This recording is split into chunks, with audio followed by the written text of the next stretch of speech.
Keep going. Keep going. Oh, we are a new, unsettling force, and we are powerful. A new, unsettling force, and we are here. A new, unsettling force for liberation. Got nothing to lose but our chains, our chains. Sing it. Sing a song. Get a song going. Get a song going. Mm-hmm. Woke up this morning With my mind stayed on freedom. Woke up this morning with my mind was stayed on freedom. I woke up this morning with my mind stayed on freedom. Hallelujah, hallelujah, hallelujah. Childcare. Woke up this morning with my mind stayed on childcare. Woke up this morning with my mind stayed on childcare. I woke up this morning with my mind stayed on childcare. Hallelujah, hallelujah, hallelujah. Justice. Woke up this morning with my mind stayed on justice. I woke up this morning with my mind. It was stayed on justice. I woke up this morning with my mind stayed on justice. Hallelujah, hallelujah, hallelujah. Forward together.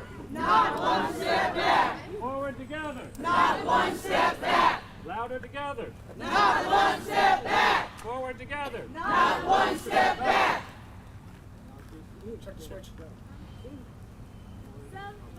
He's hurting our people, and it's gone on far too long. Yes, it's gone on far too long. on far too long. Somebody's hurting our people, and it's gone on far too long. And we won't be silent anymore. Somebody's hurting our children, and it's gone on far too long. Yes, it's gone on far too long. Oh, and it's gone on far too long. Somebody's hurting our children, and it's gone on far too long. And we won't be silent anymore. All right, we won't be silent anymore. Good morning, North Carolina. My name is Reverend Rob Stevens. I'm an organizer with the North Carolina Repairs of the Breach Organizing Committee, along with the North Carolina Poor People's Campaign. We are going to get started with this rally and press conference as our friends are still coming in before we process over to the General Assembly. I first want to ground us in where we are today, both chronologically and geographically. First of all, chronologically, June 12th is a heavy day. It was 8 years ago that dozens of sacred souls were massacred at the Pulse nightclub in Orlando. It was 57 years ago that Loving v. Virginia was passed at the Supreme Court, making the ban on interracial marriage illegal, properly dubbing today Loving Day. It was 61 years ago today that Medgar Evers was shot dead in his driveway by a self-professed Christian as he was organizing and had the audacity to register black people in Mississippi to vote. And it was just 2 days ago that we lost the architect of nonviolence, Reverend James Lawson, who more than probably anyone brought the idea of this soul force nonviolence from India, from Gandhi, over to the United States. And now geographically we are standing in a new park, the North Carolina Freedom Park. The North Carolina Freedom Park was a dream of many, including Dr. John Hope Franklin, and it was designed by the late Phil Freelon, both of whom are now ancestors who we believe, are watching over us now. This was a dream to put in the middle of Raleigh, a monument to the voices of African American freedom struggle that has inspired us and made it possible for us to be here today. So we lift all of them up. We encourage you to read their stories, read those voices as we move through today. It is appropriate that Freedom Park is located between the Governor's Mansion and the People's House, the General Assembly. And because we say we have 3 branches of government, but right now the North Carolina Supreme Court is pretty much an appendage of the General Assembly. And so here we are being the fourth branch of government, which is the people. And it is not a mistake that this building to my right is the archives, because we know that we are in a moment that is a movement of history. That where we find ourselves today is been because someone bought and paid our way here. That none of us got here on our own. And that's what we are building today as we demand taking care of the most precious people in our state, which is our children in daycare. I want to take a moment, just for a moment of silence, as we ground ourselves before we move into the program.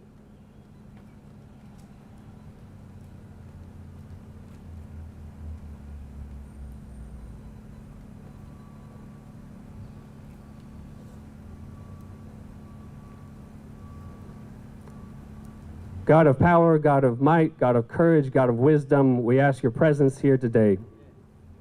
We ask that you open each person's heart to your word, to your feeling, to your strength, as we demand that your children get the care they need. God, we know that in the struggle for justice we have cosmic companionship. And though it may look dim right now with the chances at our General Assembly, in the People's House with our money, we know that we cannot let the decisions of this body go without a witness. God, be with us. We know that even to bring a child into this world in this day and age is a radical act of hope, a hope that demands that the world must be better. We know that we are your feet, we are your hands here. Protect us, go with us, and soften the hearts of Pharaoh across the street. We pray all these things in your mighty, loving, and tender names. Amen. So as folks are coming in, feel free to come join us as well. We're going to start out with, I'm going to ask Emma, actually, if you don't mind, to start us off. Emma Biggs out of Charlotte, North Carolina, who has been a leader in the child care effort and movement. Please give it up for Emma Biggs to tell us what's at stake for child care. Good morning. As we stand here today, we have 18 days left before the funding cliff expires. And what is happening in our state is not just injustice to our children and our families and our economy and our businesses, but it is actually criminal on what they're trying to do to our children, especially our black and brown children. If this funding cliff hard deadline happens on June 30th, within a year, it is projected that we will lose 3 in 10 programs in the state of North Carolina, and this will directly impact about 91,000 plus children that we know of. We already see child care centers and programs closing their doors. They're closing classrooms ahead of this funding cliff because teachers are not waiting to see the writing on the wall. They're hearing it and they are leaving. Centers, providers, homes are already closing their doors because they don't want to go into such a deficit that if the state decides to go ahead and give us what we're asking for, which we've been asking for over 365 days, But if they give us what we're asking for at a minimum of $300 million, that we know that they are not trying to give that to us, and they're not going to try to give it to us in 2 more months. So we're here today not because we have time to wait, but we're here because we can't wait. We are here today to let them know that we need emergency appropriations issued immediately. We will request that, we will demand it, and we will do what it takes to get it. We have 18 days left to stand up for these children and these families, many who do not have a voice to stand here with us today because they are at work not knowing if they're going to have child care at the end of the month. So as their representative and their mouthpiece, we're going to do what we have today to move forward and not one step back.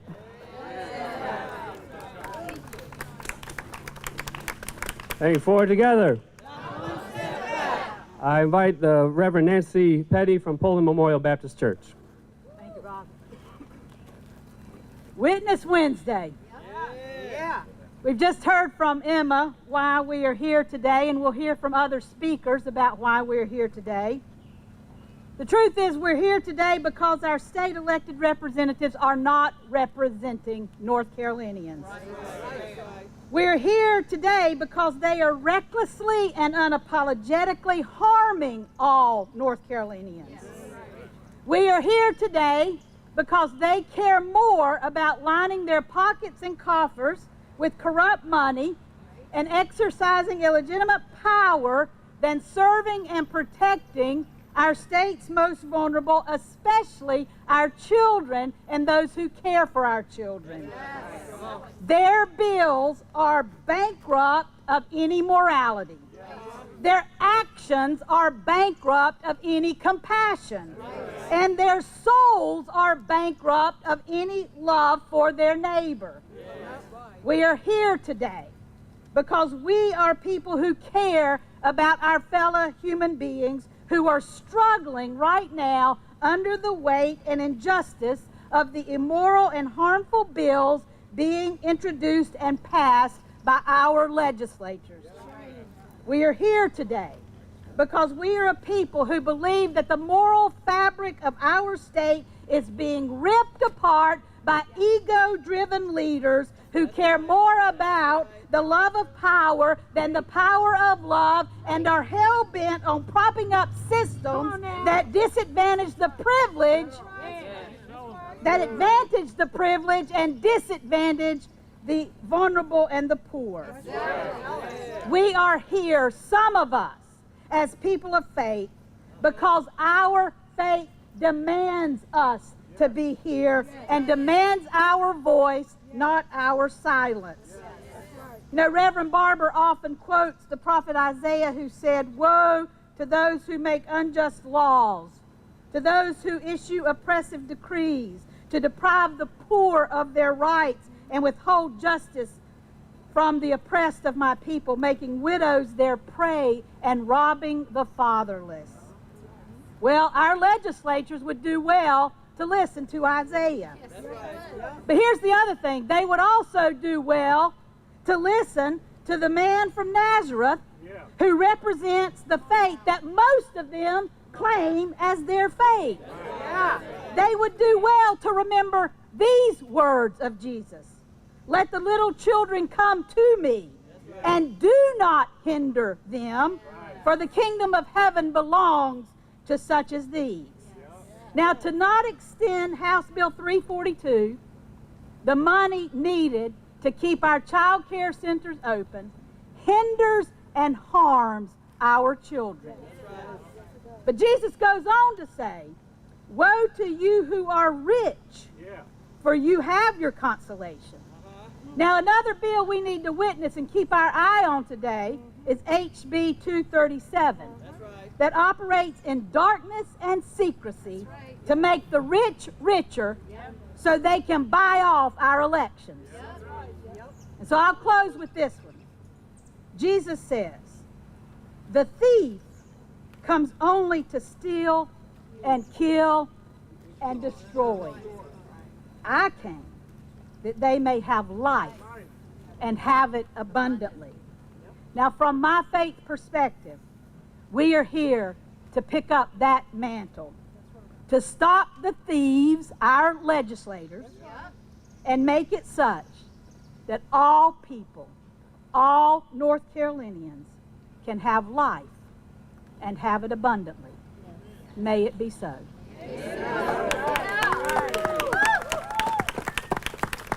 Forward together. Not one step back. I would like to invite Ms. Cassandra Brooks, child care provider out of Wake and Johnston County, who has been a freedom fighter and a fighter for justice around Medicare expansion and many other things, but is here today on behalf of the kids that she is serving across the state. Ms. Brooks. Good morning, good morning, good morning. Thank you, thank you, thank you. Again, my name is Cassandra Brooks, and I stand before you today as a child care advocate and a voice for the voiceless, children and families of North Carolina. We are gathered here today, united in purpose, to call upon our North Carolina legislators to take immediate and decisive action in funding child care across our great state. In the book of Matthew, Jesus tells us, "Let the little children come to me and do not hinder them, for the kingdom of heaven belongs to such as these." This divine wisdom underscores the importance of nurturing and caring for the children, the most vulnerable members of the society. Yet today in North Carolina, many families struggle to access affordable child care, quality child care. This is just not a child care issue. This is a moral issue. It is about the justice and compassion. Our children are the foundation of our future, and investing in their early education and care is not a luxury, it's a necessity. The time for action is now. We cannot afford to delay. Every day that passes without adequate funding for child care, another child falls behind, another parent faces the impossible situation of choosing between work and caring for their child, and another family edges closer to the brink of poverty. To our legislators, I urge you to remember the teachings of the Bible. Truly, I tell you, whatever you do for one of the least of these brothers and sisters of mine, you did for me. By investing in child care, you are not only supporting families, but also building a stronger, more compassionate North Carolina. Let us be the generation that champions the needs of the children, that lifts up the families, that truly embodies the spirit of love and justice that our faith calls on us to uphold. Forward together, not one step back. Thank you.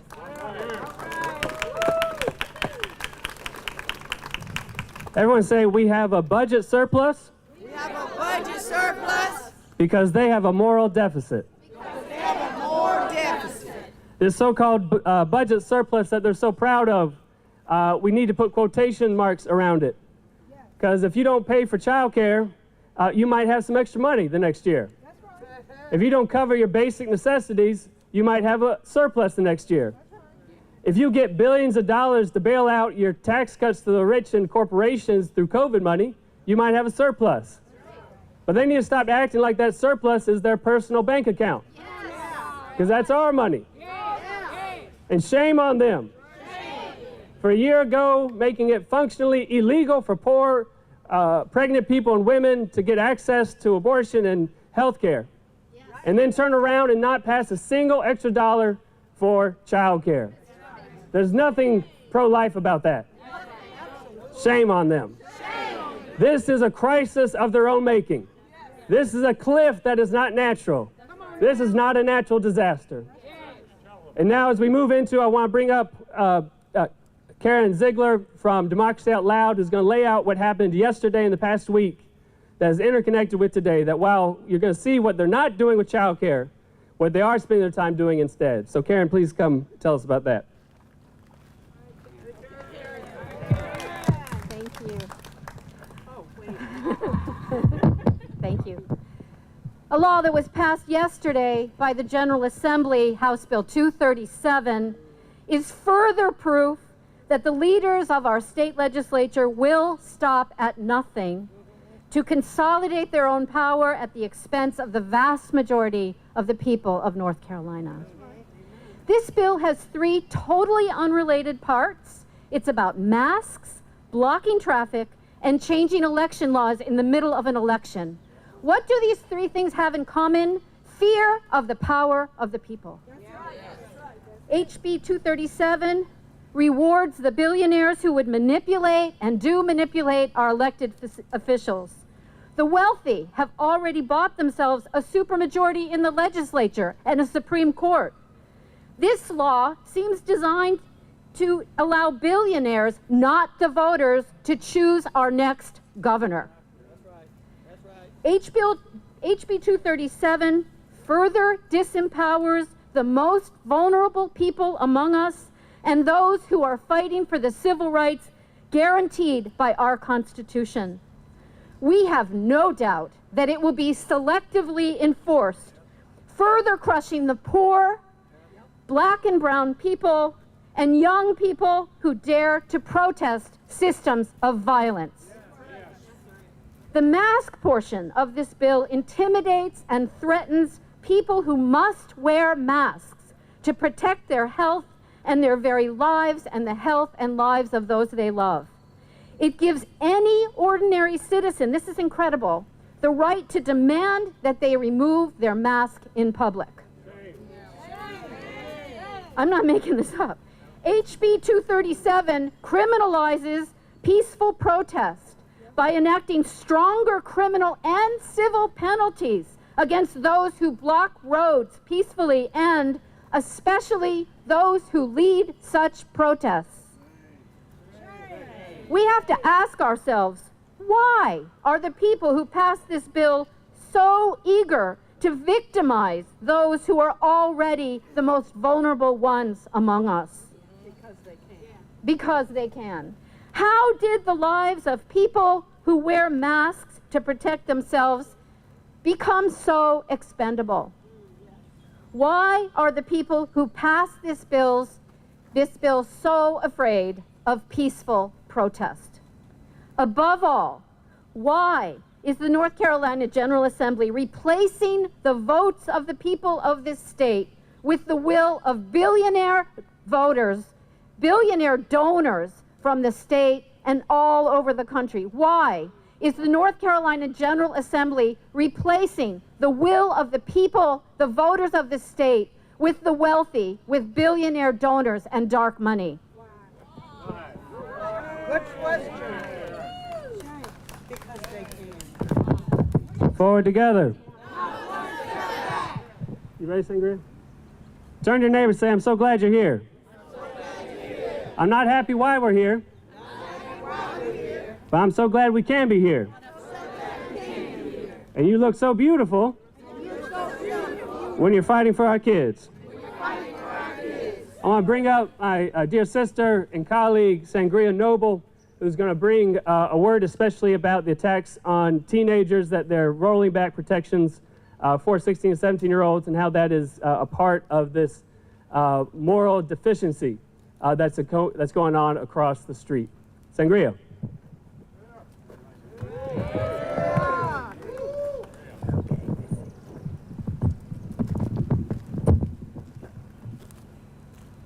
Hello everyone. Let me see if I can fix this thing here. Okay, I'll just leave it here. I'll just leave it here. I can stay right here. My name is Sangria Noble. I am an organizer with the organizing committee with the North Carolina Poor People's Campaign, but I am very much directly impacted by everything that's going on with lack of employment. Okay, that's going to be with lack of education. Because that component, that child care component, is essential. It's essential to our children when they're transitioning to public school or kindergarten through 12th grade. You can see a difference. I know I did with my children. I've seen a difference with the child that went to pre-K or Head Start than the child that didn't go to pre-K and Head Start. Okay, so while they're passing these gun laws, and they're making it easy for our children to get the guns. Okay, that's our children, not just the black children, the poor white kids, the poor Latinos, the poor Indians. They're making it easier for our children to get the guns. But what is it? Ignorance to the law is not acceptable. So when they get caught with these guns and whatnot, it was them that put them guns on the streets. Okay. And then I say they pass these laws to lock our children up at the age of 16, then they handle our babies like adults. I have a 16-year-old that got handled, well, he's 30 now, that got handled like an adult at the age of 15. Told me I had to step back, and it was his decisions. So now, it's like he's a product of the states. You understand what I'm saying? When I say that, well, I got to recondition them all over again. Okay, they lock our babies up in these cages, okay? And the truth be told, it's they kids who got the guns. They got the guns, they got the drugs, they got all of that. I know, okay? I got grown kids, I got kids in high school, I got kids in middle school. And so they tell me the stories. I know the stories, and I was an adolescent at one time. So I done hung out with some judges' kids when back in my high school days, with some senators' kids back then. They had everything. They had everything. And what do they get? If they get caught, they get a slap on the wrist, or they get a slap up under the rug, or they get a program in which we can't afford the programs. So they send our babies to jail. It's attack all the way around, all the way around. They want to they take our focus off of the 16 and 17-year-olds, okay, while they pass this law, okay, and then they put all our focus on our babies because that's where our focus need to be. But it's like we getting backdoor. Let me get back to my paper, okay? It's about money and power right here. It's all about money and power right here. Money, power, respect, okay? So what it is really, they might have the money, y'all, but we got the power.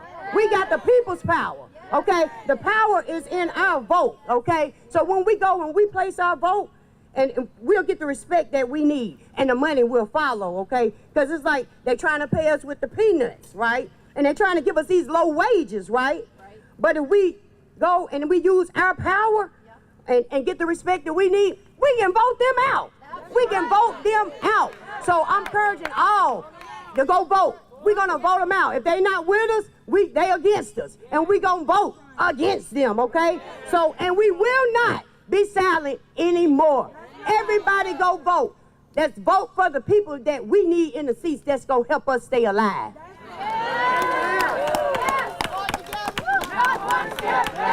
Forward together. So this week on Monday we started a blitz across the state of calling Senator Berger and Representative Moore every 3 minutes. How many here have made those calls this week? We have hundreds of calls going in. You can clap for that. We have hundreds of calls going in to Berger and Moore from everyday folks.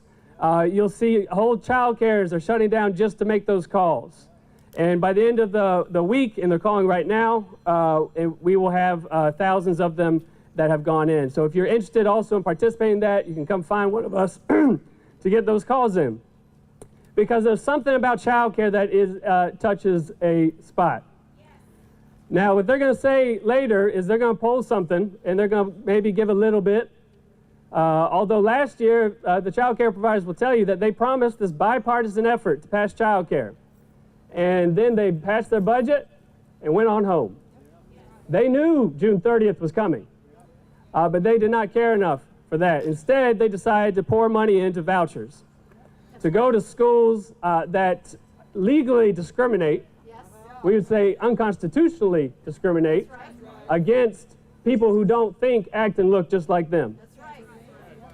And what they're trying to do now, without even a second thought, is pass hundreds of millions of dollars to now allow middle-class and wealthy families to have their private schools paid for, even though their kids are already in there and they can afford it. So we know that we're not going to go for the hokey doke. We're not going to be happy if they pass a little bit of child care and a lot of bit of vouchers.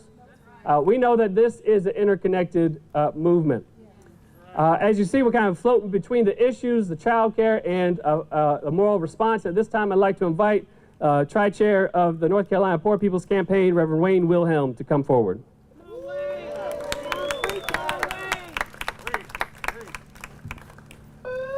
Good morning, good afternoon to everyone. Great to see everyone here, great to be here, but unfortunately it is fundamentally frustrating and sadistically sad that we have to be here today to demand from those who claim to care so much about life to fund early childhood education. This is an attack on our children. This is an attack on our families. This is an attack on our communities. This is an attack on life. You, General Assembly, want to give an extra $400 million plus on top of what you've already given to private school voucher programs, when there are 4.2 million poor and low-wage workers, that's 40% of the population in the state of North Carolina, that need access to the basic necessities of all life. And child care is one of those. You want to give an extra $400 million plus on top of what you've already given, when almost 2 million people in this state leave their houses every day and go to work for less than $15 an hour. We need child care. When parents have child care and can go to work, that helps the economy. When parents have child care and can go to work, that helps with food insecurities for their children in our communities. When parents have child care, that provides safety for our children. Nearly 1/3, if the General Assembly does not fund this early childhood education in June, nearly 1/3 of child care providers may have to shut down, leaving nearly 100,000 kids without care, leaving families without options, leaving small business owners that are committed to the precious children of this state with their dreams ripped from them. Instead of rushing to fund kids in schools, they're campaigning on spending hundreds of millions of dollars on private school vouchers for families that can already afford those schools. We demand funding for health care now. We demand funding for health care now. And as a faith leader, I too hear the words of the prophet Isaiah. But I believe if Isaiah was here today, he would have a little more specificity. I believe Isaiah would stand today and say, Senator Berger and Speaker Moore, in all of those, woe unto you that voted for HB 237. Woe unto you that support HB 10. Woe unto you who will not fund early childhood education. Woe unto you that make unjust laws.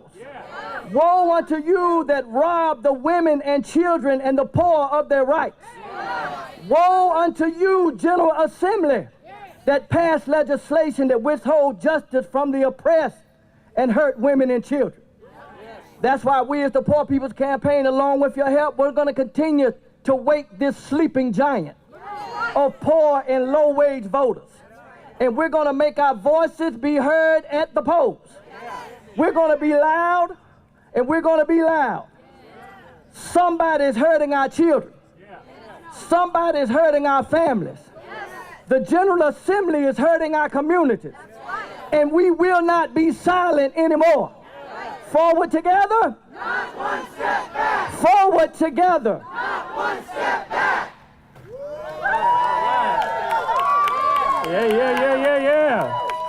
Yeah. Say whoa.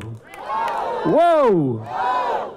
At this point, we know that we are a movement that, in order to change the narrative, we want to change the narrators, and people most impacted by these policies are going to be front and center.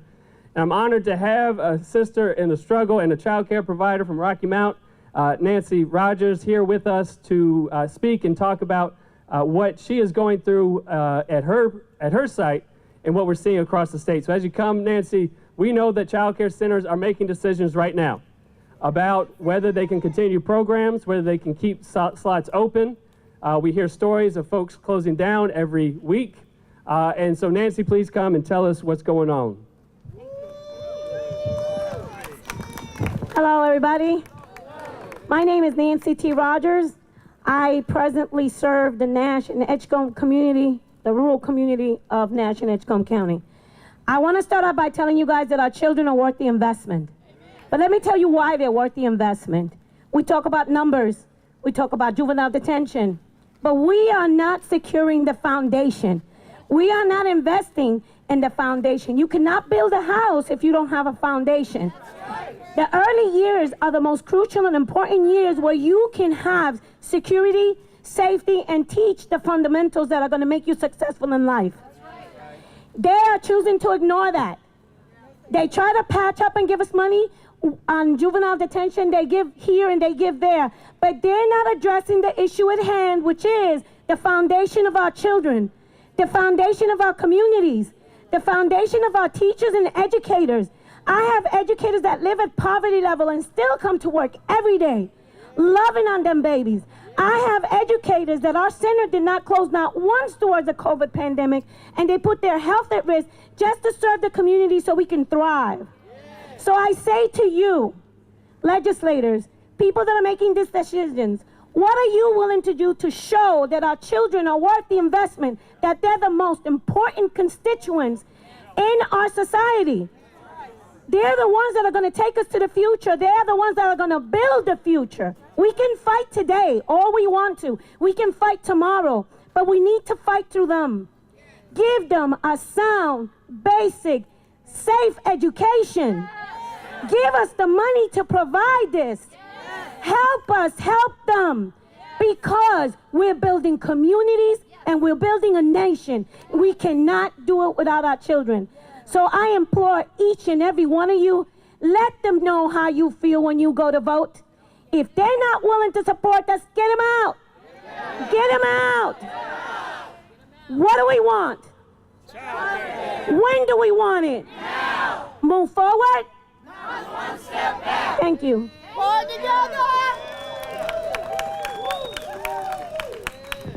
Thank you, Nancy. Want to make sure there is waters around. I think there's waters behind you that you hydrate. We are thankful that the architects of this beautiful place helped decide to keep the trees. And so, but we know that it's going to be a hot day, so please, if you see some water around you, if you could help get it to folks, that would be great. At this time, I want to bring up Jason Crazy Bear Keck from 7 Directions of Service, who's going to speak on a different bill that is attacking indigenous sovereignty and indigenous burial grounds here in North Carolina, while at the same time doing all these other things that they shouldn't be doing here. All right, Jason. Halito Ching Machukma. So it's not bad enough that they've historically invisibilized, brutalized, exploited, polluted our communities across the country, but especially in the state of first contact. It's not bad enough that they would do this to us in our living and in our flesh, but to do it through a bill taking developer money that would dig up the resting place of our ancestors who went through that suffering, by the way, which will also attack our historically enslaved ancestors, which we have relation with historically in this state. So, not to mention that they're going after our children's preschool and public school dollars and the safety there. Not to mention they're going after our young people and their democratic ability to take to the streets peacefully when they need to, calling it a felony if it obstructs traffic, like North Carolina knows anything about traffic, right? But it's a felony to obstruct it in the name of right and righteousness. Not only are they making it criminalized to wear masks, the mask that they made it criminalized for us not to wear, for whatever reason, godly reason, they threw that one in there. Not only are they making it easy for corporations and billionaires to anonymously give money to anybody for anything, which is good. If you don't understand that, that's going to make this state a corporate state, which is going to become a dust bowl that's going to make the 1930s scream out in shame. So what I feel, what I see, and what I call this is corruption, true corruption. This is not democratic legacy. This is not for the people that vote and elect them in. This is corruption, and this is brutality on us as the poor, simply for our circumstance. Anakma Abanoke, tomorrow we will win.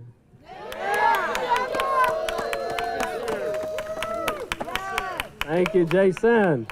All right, forward together. Not one step back. I see a group of folks in red to my left. Who do we have in the house? I'll invite Keith and whoever else you're bringing with you to come forward. We have the Union of Southern Service Workers, the mighty, mighty union that was born here in North Carolina. It's going to speak for us today. Come on, forward together. Not one step back. Forward together. Not one step back. Is the Poor People's Campaign in the house? Yes. That's right, that's right. We are USSW, the Union of Southern Service Workers, and we are here to organize the South. Yes. So when I say, who are we? Let me hear you say USSW. Who are we? USSW. And what we do? That's exactly why we are here today. We are standing with all workers here in the South, all service workers, all child care providers to say enough is enough, and it's time that we organize the South. Am I right? Yes. So I'm here to bring up one of our founding leaders of the Union of Southern Service Workers, the mighty Ishani Gaskin. Y'all make some noise for her. Hello, my name is Ishani, as he said. I'm here just to share my story as a mother of two, and I'm expecting. It's a struggle out here. I'm here standing with fast food workers, service workers all over the industry because $12, $7 ain't enough. I need more than 15 at this point. I got 2 kids, $1,300 rent. I can't afford to do this on my own. I don't get maternity leave.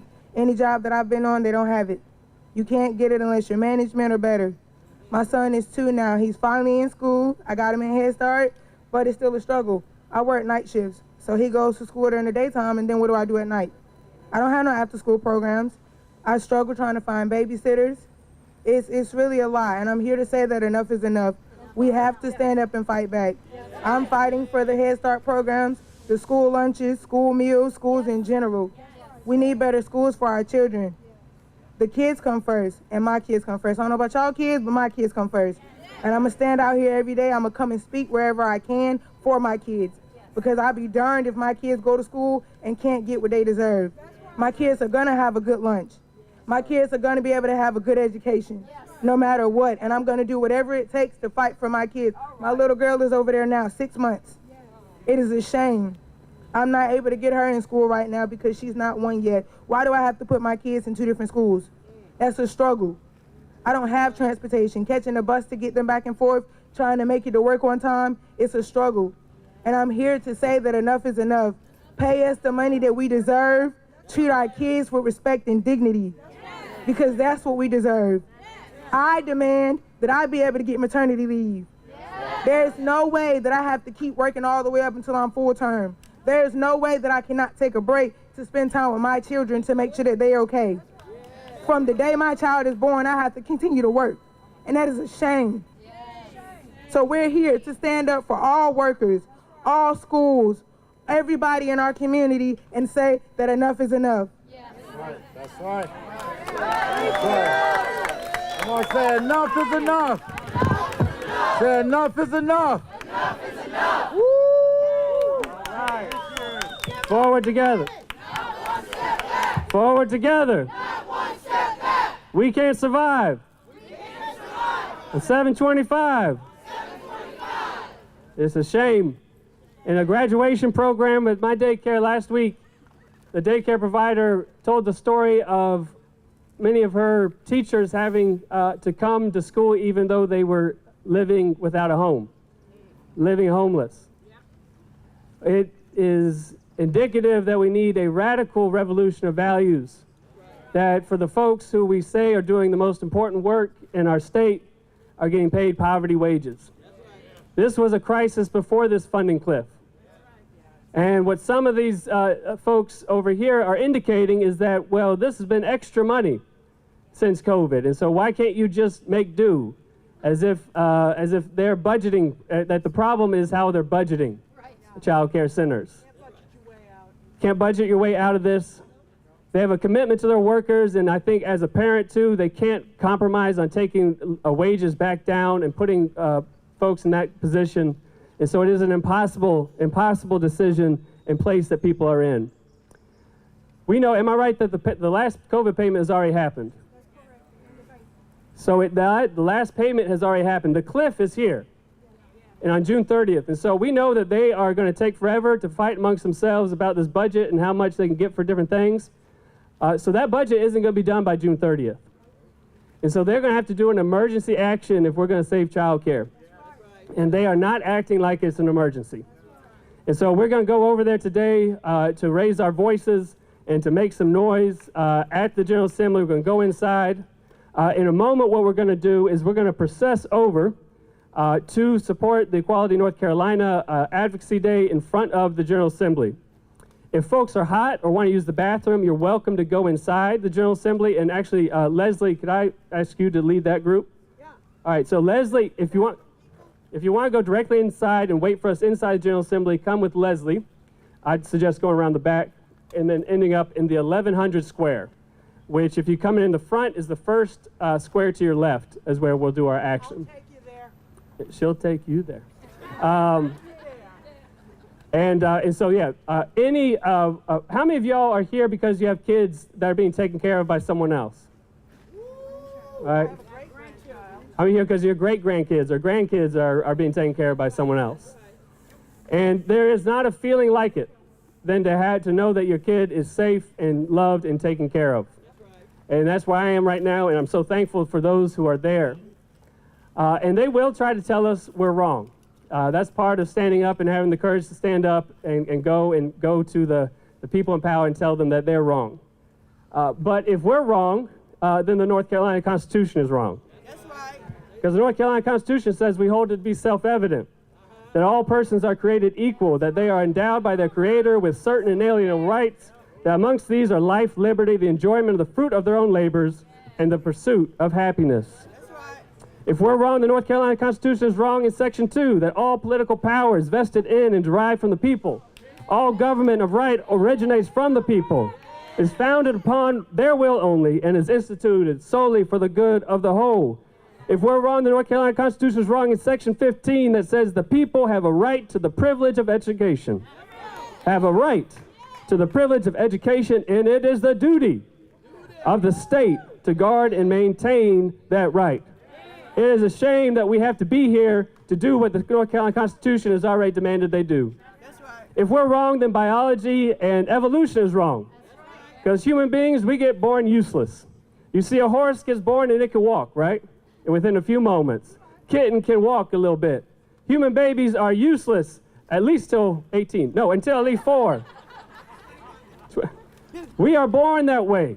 We are born, our culture is dependent on what makes us human is that we have people who can't take care of themselves. And that pulls us together. That there are members of our community that aren't going to contribute much. Just lucky they're so darn cute. That's what they bring. But that we as human beings, that what makes us human is that we tell the stories that these people who can't give us something directly back, that they are precious. And that they are actually the focus of our entire culture and families. That's right. And finally, I know that if we're wrong, then God Almighty is wrong. Yeah. Y'all already mentioned that Jesus didn't say, suffer the millionaires to come to me. That's right. That's right. Suffer the lobbyists to come to me. Right. Suffer the adults. Suffer the corporations to come to me. He says, suffer the little children. That's right. And finally, when God chose to bring God's self to earth, God didn't sing a king. God didn't send a king in my faith tradition. Didn't send a warrior, didn't send an adult, didn't send a man, sent a baby. A vulnerable baby to be here, to be the flesh of God here. And so right now we know that whenever you do this to the least of these, in my faith tradition, that is literal. That what we do to children is also how we treat God. And so we're going to move over there and we don't want to disrupt their thing. We're moving in coalition, which can be a little funky sometimes, but we'll get in rhythm. But we will chant and make some noise. But before we do that, I want everyone to grab their things and grab their water, and then we'll process over all together. Make it clear that Equality NC is LGBTQ. Yes. And they're passing And also, thank you, Karen. So Equality NC is LGBTQ plus organizing committee that has been side by side with us on Voting Rights and Racial Justice Act. And they are actually now planning in the session today to remove protections for same-gender loving couples against domestic violence and other protections as well. And so this is very current as well for them. We'll be there and then we'll go in.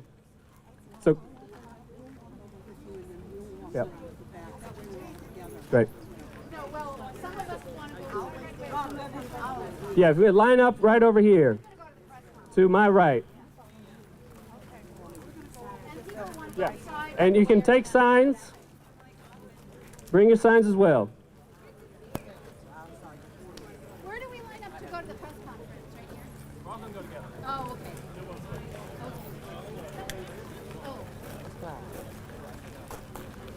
Hey, Jim.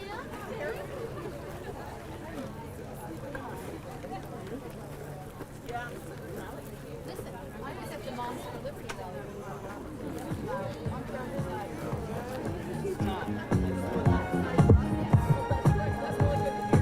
If you need signs, they are open.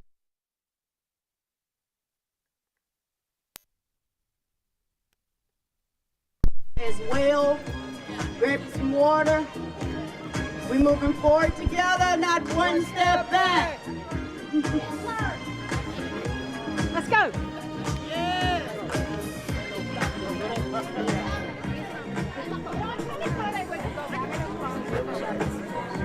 Some of us are going. Anybody who's coming? You want the monopod? Anybody? Well, we're going to go over with them and go inside. We're all going together. We're all going together.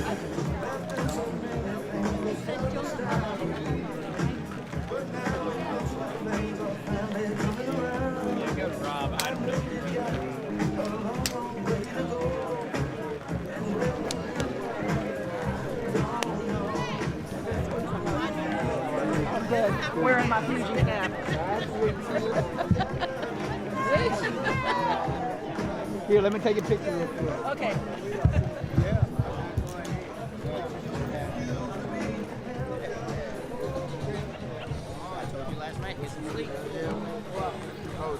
Kelly.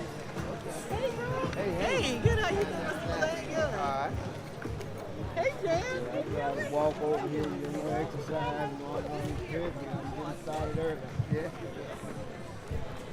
We loosen up this day, muscle, walking over here.